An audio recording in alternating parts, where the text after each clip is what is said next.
Čaute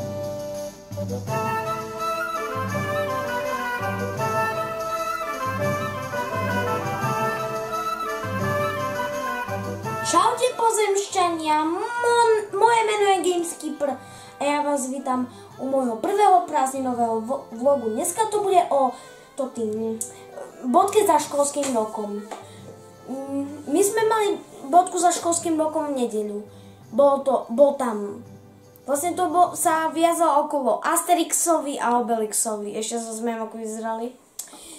Boli tam ešte RC autička, dávali nám guľaš, mohli sme si dať čo opiesť, také atrakcie tam boli a všelijaké rôzne veci.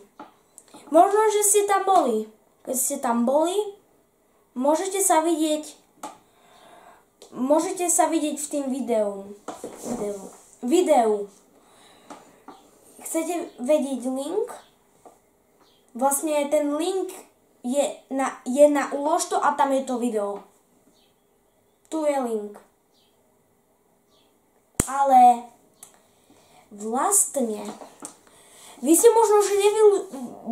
možno, že nevylúštili to heslo na mojej stránke u nás na hôrke.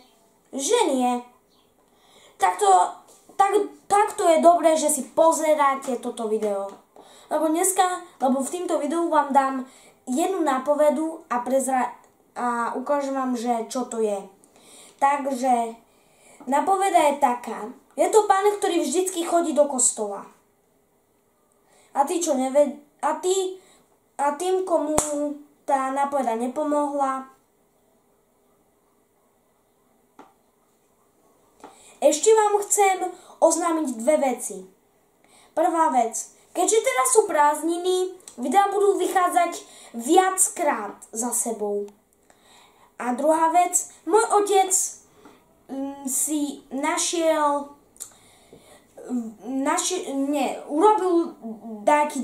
urobil dubbing na dve westernovky. Alebo koubojky. Vlastne, keď ich chcete vidieť, a vlastne sú zaheslované. Škoda. Nemyslí vám to? Dobre, že pozeráte toto video. Tak to je asi všetko. A dovidenia pozemšťania.